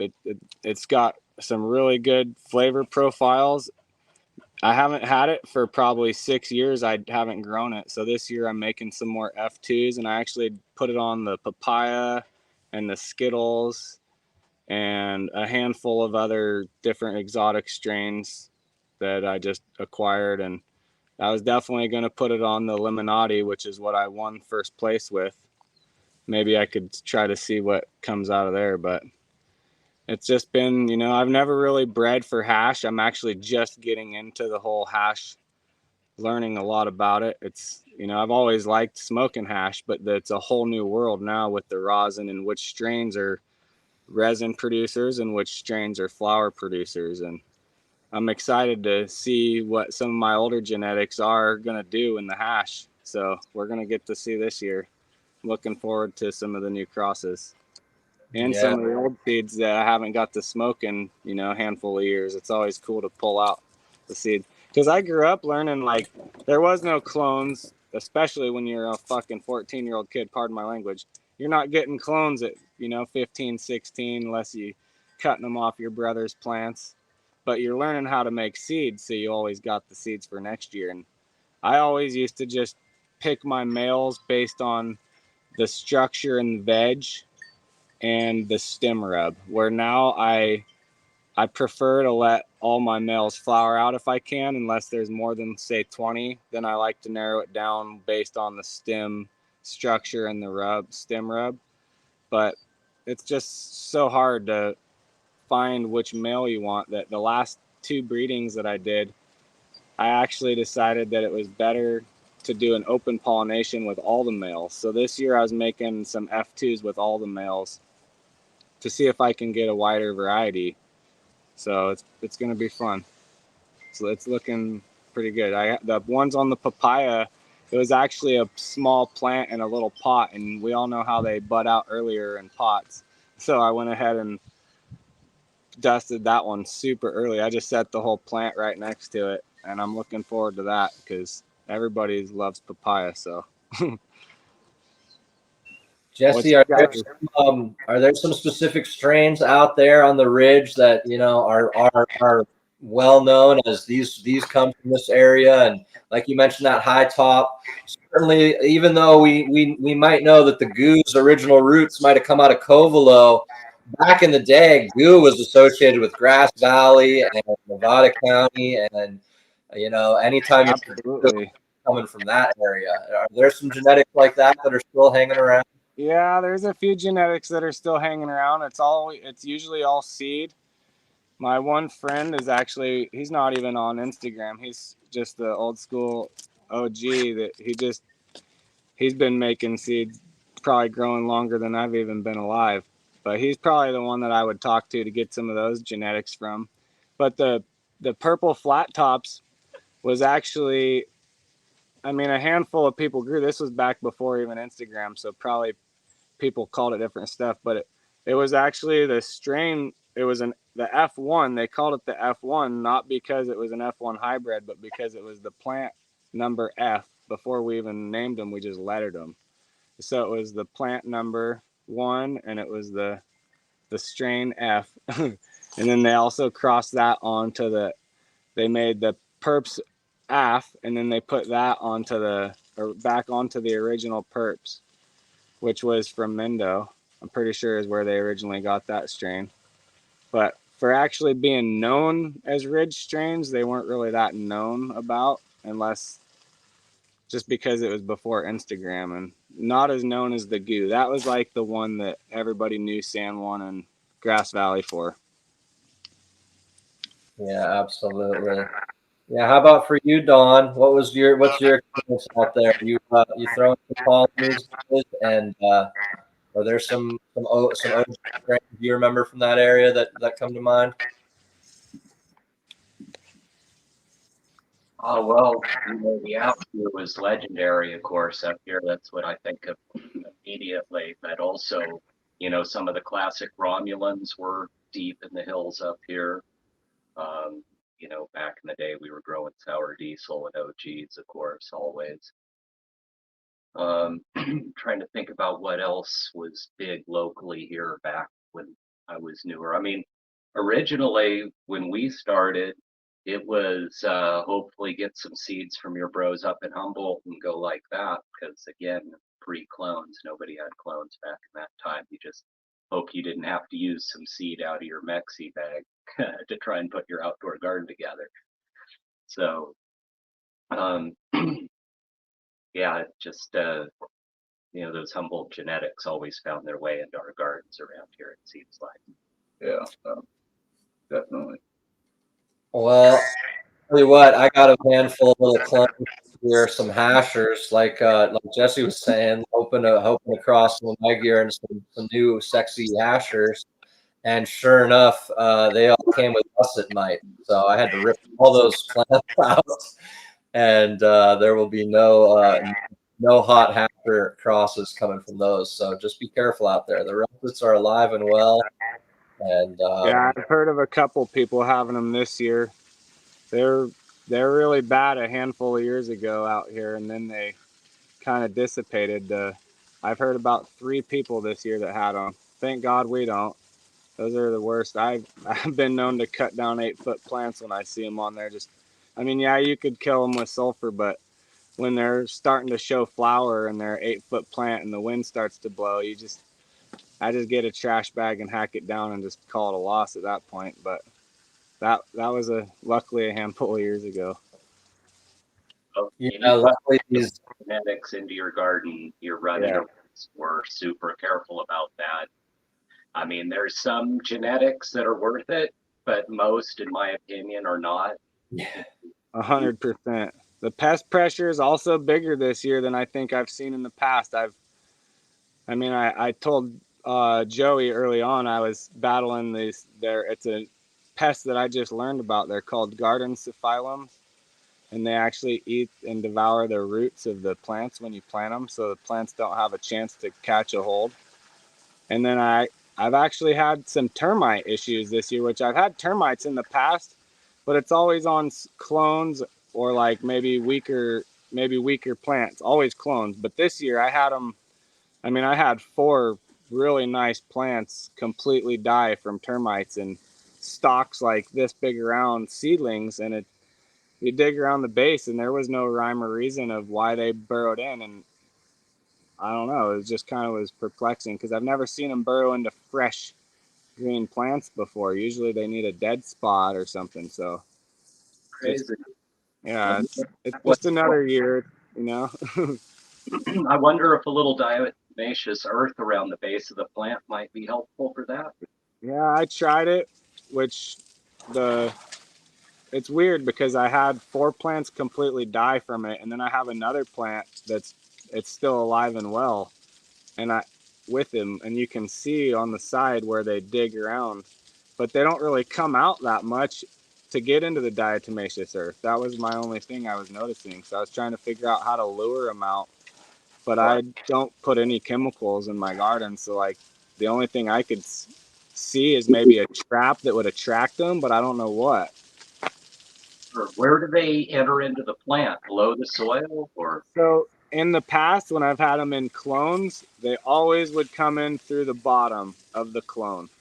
Or But on the seedling, honestly, I don't see how they come in through the bottom because there's no roots unless they just find a little tiny dead spot in between where the roots are maybe pinching in between each other, because sometimes the plants will do that, and maybe they eat a little bit and then it causes more to die. But there is a hole right in the side of the green plant, and that's why I've never seen termites. I thought they only eat dead wood, yeah. but apparently I was mistaken because they were clearly like living in a plant that's alive, unless they're only eating what dies, and as they defecate and live in there, more dies, and then just more they eat more, and then maybe some plants can handle them living inside of them and some plants don't, just like trees. That's I don't great. know. I've never heard of that before. Yeah, it's definitely a new, and the grasshoppers, thank goodness we didn't have any problems, but my friend, he told me the other day he actually counted how many plants he lost after replacing all of them. He lost 100. And the grasshoppers, it's just the different year, the heat and the weather, the climate slowly changing. It's just Yeah. pests change what they eat. Everything adapts to their environment. So maybe that's what it is. Everything's just trying to find new sources of food. Well, and I always have to take into consideration this isn't a native plant, right? So it's more attractive to certain pests and certain bugs than it would be otherwise. It's that nice, bright, soft, delicious green plant in among the manzanita and the pines and all these hard uh, plant species, right? So Yeah, absolutely. And then monoculture, whether even if you grow other food or plants in the area, if you're growing the exact same thing in the exact same area I've been in this same ground. This is the 12th season. So I've, based on what I've learned, bringing the cephalums in, they kind of just, I didn't bring them in. I just built an environment that was perfect for them, and I never had any other plants growing in there. And that's the number one thing that I learned that kind of brings them in is the monoculture. So I think doing a lot of cover crops and changing what you grow and maybe even letting the soil rest for a year or two won't hurt, and cycle it around. Yeah, I agree. And you're right, monocrop is another really unnatural thing, we're putting into the environment. So again, different pest pressures, but rotating crops, cover crops, letting land lay fallow for a season. I mean, all of those are excellent strategies to kind of mitigate some of the unwanteds that come along with it. Great. 100%. Yeah, Daniel from Down Home Farms actually told me that he's been battling the cephalums for quite some time, and it's more of a rhythm. He said you got to get in because the plants, they will grow in there. You just got to kind of outcompete. The roots have to be able to grow faster than the bugs can eat them, and there has to be other food sources too. And I think it's just like you say, finding that balance. If it's going to be a monocrop, then find that balance of what grows really well with it. That even if it attracts pests, maybe they're attracting them away from your plant instead. Like this year, I actually have a whole bunch of cantaloupes and melons growing next to it, and I feel like it's kind of keeping the ground cooler because it's like a natural cover crop, Like a nice, and the roots are far enough away. I feel like they're not really competing as much. But sure, then I feel like any ground crawling insects can get on them easier right. too, like any bugs or aphids go always to the little thistles, always on the edges of the garden that I somehow miss those. Those are always where those aphids are, but they never go on that plant next to it. Well, thank Unless God. it's a weak plant, sometimes they will. Jesse, whenever I hear termites, the only thing that comes up is thinking about wood, rotten wood. You have like raised beds there with old, 2x12s or something that might be Yeah, breaking. I actually do have cedar raised beds, which I've actually looked at. They don't have any termite damage. And I have added wood chips to my soil, but I've done that for years. Old forest, mulch and sticks and twigs, or you chop an oak tree down, you run it through the chipper. And I've never really seen, I mean, I feel like that definitely could be a big part of it. I'm sure that's because you're attracting them, you're putting the food there. But in the past, I've always seen that as an alternative food source, and they're kind of happy eating that. But there again, maybe they want something. They want that fresh green cannabis that we all love so much. Yeah, that's interesting. I never had to deal with any termites. That's rough. And we've been hearing awful reports of the grasshoppers this year in Mendocino. Friends losing whole dep hoops. Yeah, like you said, people losing whole plants, big plants, and yeah, pretty awful stuff. Devastating for some folks. Yeah, just got to keep your head up and just keep plowing and knowing that it's all temporary, and we're all in it for the same reason, because we love the plant, and that you can always plant more. It's just, I feel like the pressures are just gaining more and more. Hey, Johnny Gilligan, I see you're back with us. What do you know for termite treatments or semphylans is the soil pathogen people deal with out here? You got any solutions for those, Johnny? Anything on the regenerative farming boards? You're muted there, homeboy. Let me see if I can unmute you. You got to unmute yourself, Johnny.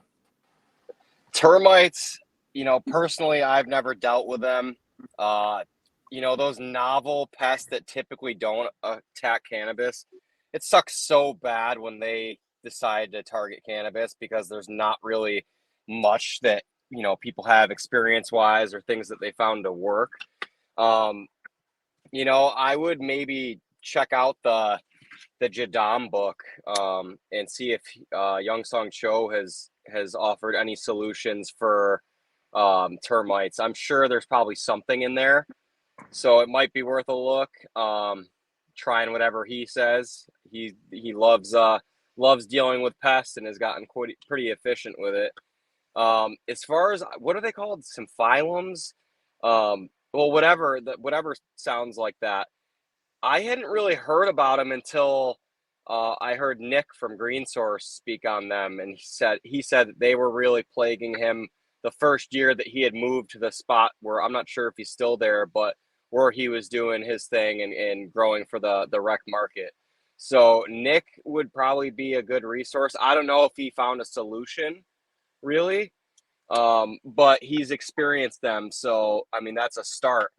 Yeah, man, I've dealt with some interesting, non-typical, but nothing biblical like that. A grasshopper here spreading around, is it Pythothera or some sort of pathogen that really sucks. But man, biblical grasshopper plague in Mendocino, that sounds awful because those things can really do a number pretty fast too.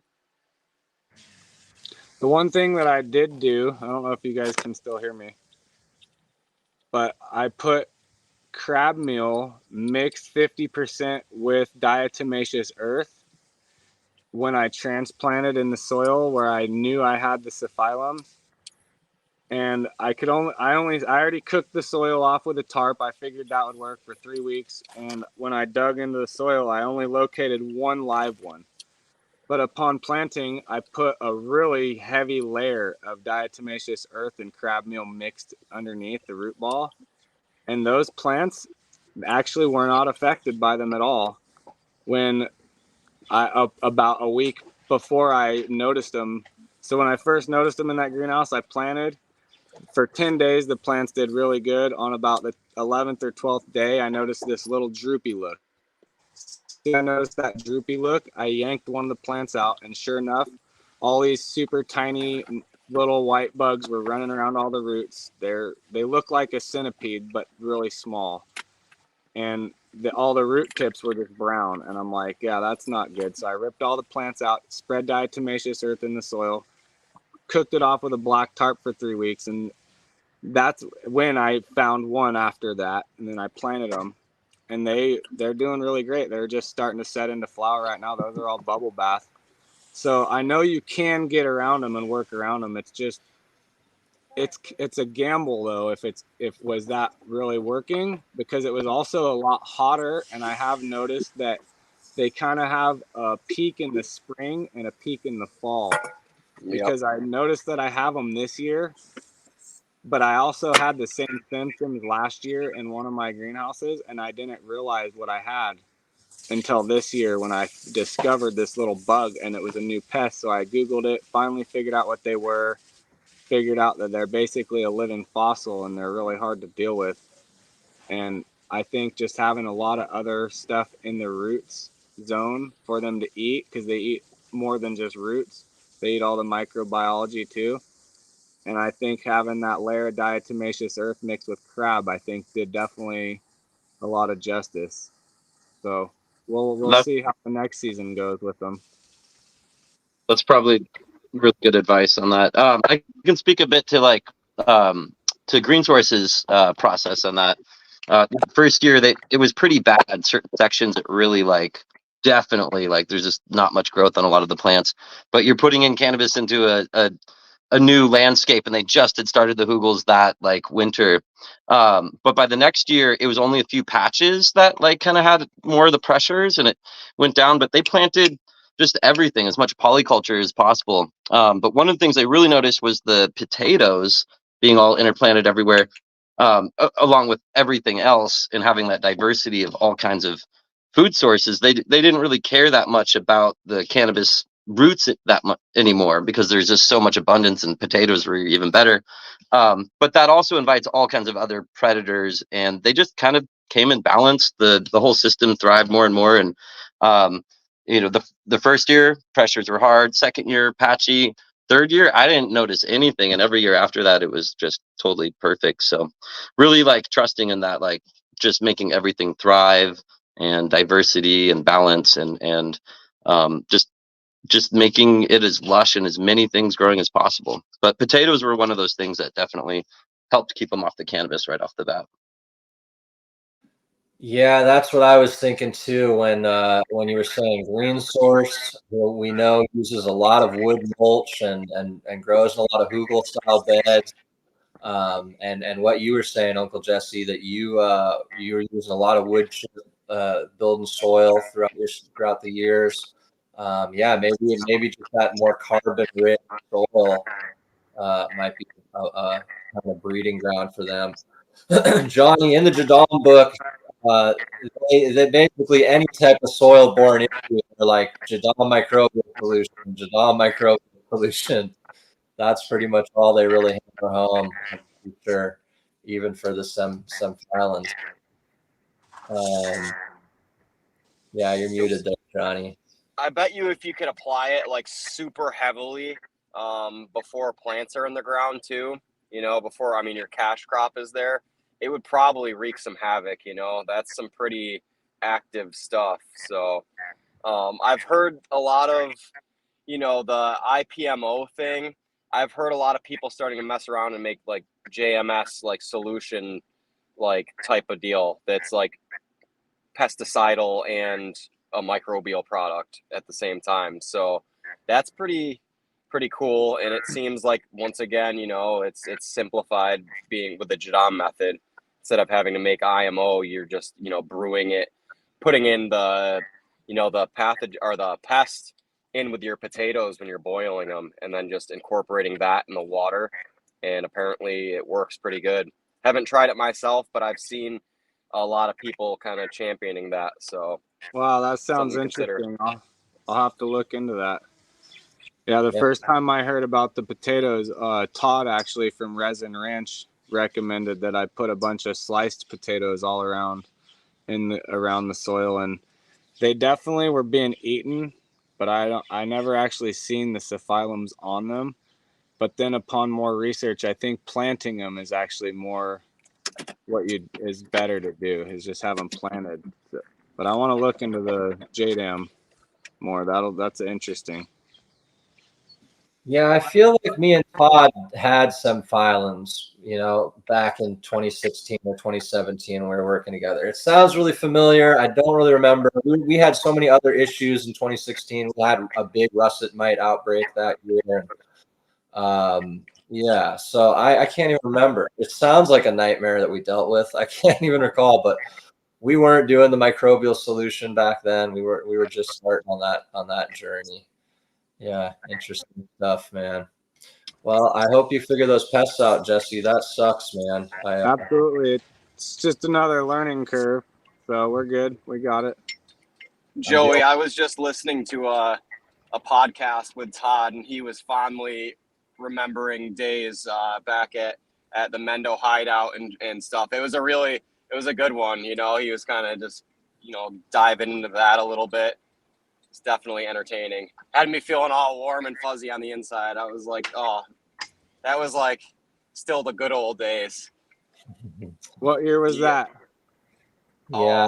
Joe, you would know better than me.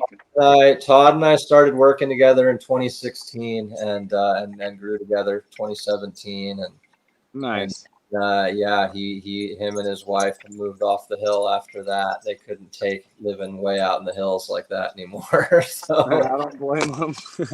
and we were in the rec market. I was in the rec market and in the middle of a crazy divorce, and my whole life was just falling apart. It was kind of felt like a sinking ship they had to scurry off of. So I couldn't blame them for failing when they had to. And they've gone on to do well, got their own farm out there in your neck of the woods, and yeah, he's all across the canyon, over the hill and across the canyon, I believe.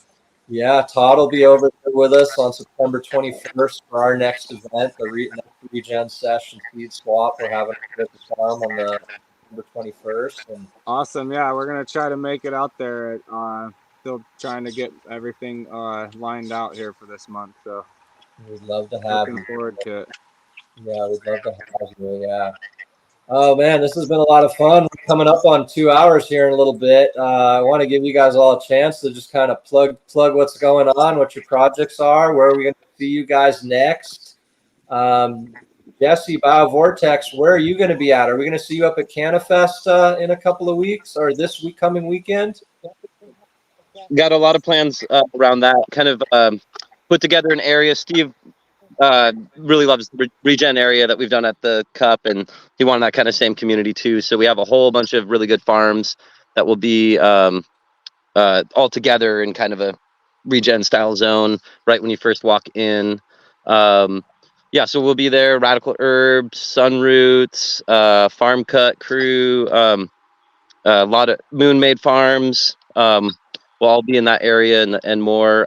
Mean Gene's coming. We're going to do a breeder talk at 11:45 on Saturday. So it'll be early. I think it opens at 11, but it's kind of nice to get that out of the way. Everyone can like come in and watch before like getting caught up and everything. And then the music starts a little after that. So we have a time before it's too loud to get a nice talk in. And Jason from Equilibrium Seeds is going to join for that too. Crystal from Urban Market will be vending too, and we'll have a lot of the different farms there too. Yeah, a bunch of good people will be there. Moon Valley will be there as well. I think they're vending with Mocha. But yeah, it'll be super fun. Just come by, see all the farms.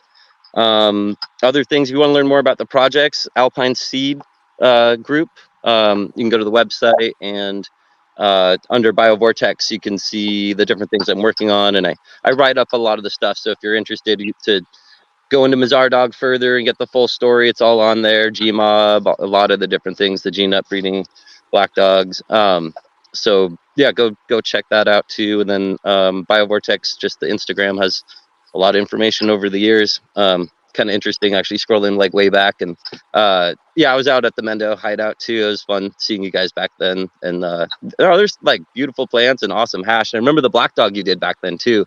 It was the most pixie stick tasting that I'd ever had, and I always it was there, but that one was like straight pixie sticks. It wasn't like behind anything else. It was super forward, and that was like really tasty and a treat. I still think about it. I put away a lot, like some for like a long time, and pulled it back out too, and it still had that. But yeah, but thank you for that.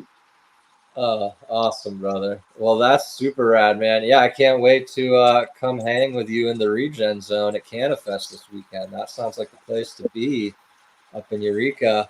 Yeah, killer lineup. Oteil Burbridge and Friends, Lettuce, awesome music lineup. Humboldt County's got a really awesome cannabis festival on its hands this weekend. Everybody go online, grab those tickets, and come out. And making me miss living in Eureka. Always it. Yeah, be fun. Yeah, Good event. Good one. I'm going to be there with Tamara. We've got a Heal Thyself Gardens booth with all her CBD line. So we'll be there kicking it for the weekend, visiting my parents who are living up there. And yeah, it'll be nice to see a bunch of the Humboldt family. Yeah, hell yeah.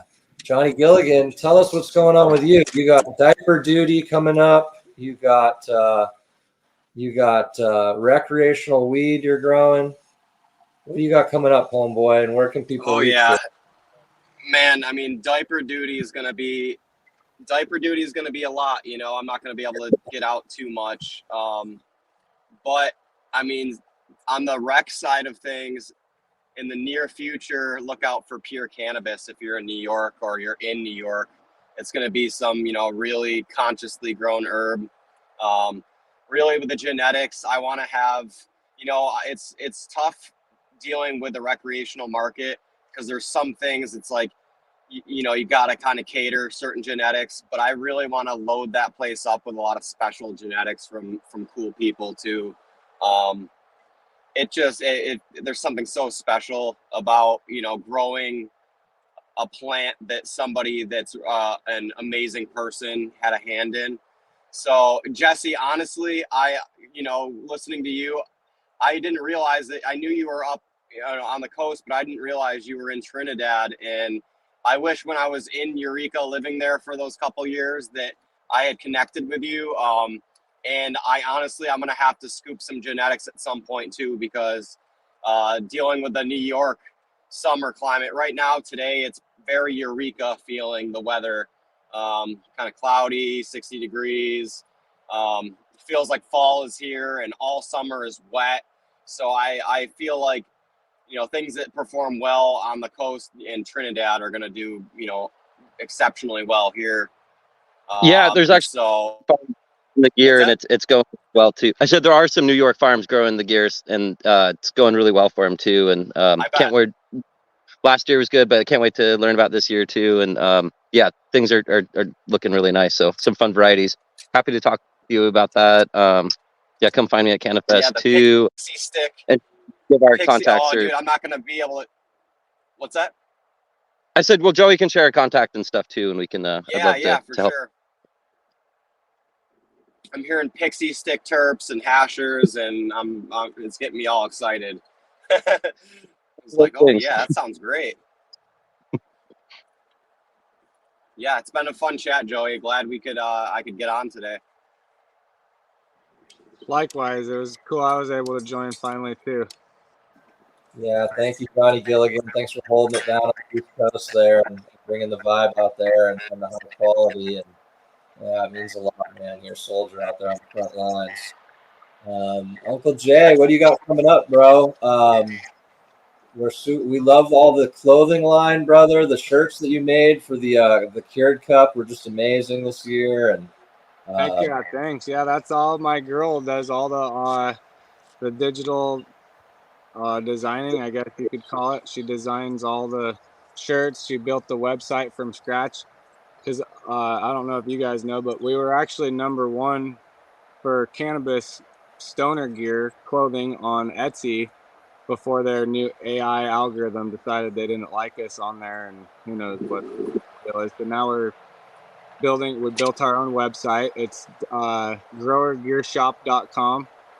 If you guys want to check that out, anybody, or follow us on our Instagram, it's Grower Gear on there. I'm getting ready to I'm going to do some big leafing this evening and finish hollowing out my little greenhouse full of bubble bath. And then we have some guests out here. We're going to hit the river, do a little bit of last of the summer activities. Looking forward to doing these F2 pollinations and a few more exotic genetics that I'm going to get to put some of my pollen on. It's going to be pretty fun. That's going to be cool. Just kind of bearing with the heat of the end of the summer and just taking it easy, trying to enjoy life. More than trying, absolutely enjoying life. Every day I get to spend in the garden, so can't really be better than that. Awesome. Man, this was a fun one. This was the most guests we've ever had on. I wasn't sure how it was going to go, but people really showed up today. Surprising, maybe because it's not so hot. People are freed up. But yeah, thanks to everybody for making it on today. What a time, man. And yeah, what we've got coming up next, we will be at CannaFest this coming weekend. We're gonna put this on YouTube on Wednesday, so people have a few days to watch this before CannaFest. But Saturday and Sunday, come on out in Eureka. Tickets are $100 for the weekend. I saw they were running a special today, so go pick those up online. And then yeah, our next event is going to be here at the farm, Thrive Homestead, on September 21st. Okay. You can get tickets on Instagram, DM Thrive Homestead, or you can DM me for the ticket link. And we got Rocker Tea. We've got over 20 vendors here, killer music, a 5-course hash pairing dinner with some of our favorite hash makers, Resin Ranch, Rook Sauce Winery, Kentrana Extracts, Dream State Service. And we're going to do a live recording of this podcast with some of our guests, including William Padilla Brown, Mycosymbiote. And yeah, it's going to be a great day. We're going to do a farm tour. We're going to be in the middle of our hemp harvest. We're actually going to be harvesting our first hemp plants starting tomorrow. They're working on the dry room this morning, getting it all dialed and ready to take down this first of the hemp harvest. So yeah, these hemp genetics, they're bred up in Oregon. They're really bred to be early, and this is the white CBG. Okay, wow. Finishing up fast, so even faster. Looking forward to seeing what that looks like. Big, beautiful, chunky, frosty buds. You'd never know this stuff. Yeah, on your videos, it was looking like it was regular cannabis. It was kind of hard to tell. There's no telling until you test it. It's really incredible herb. So we're pretty excited about the hemp harvest this year, and yeah, looking forward to getting that onto some retail shelves and into some of tomorrow's products. So much love, you guys. This is the cannabis community. I love you guys. I love gathering with you. I love seeing what you guys all do. You guys all inspire me to keep doing it and keeping my little projects going. And I love trading seeds with you guys. I love trading smoke with you guys. I hope we all get to keep doing this for a long, long time. And yeah, just honored to get to walk this path with you guys. So much love. We'll do it all again soon. And yeah, I hope you guys all have a great rest of your season and a good harvest ahead of you. Awesome. Thanks, Likewise, Joe. man. Yeah. Thanks, Joey. Love you, man. Love Hey. you guys. We'll do it again.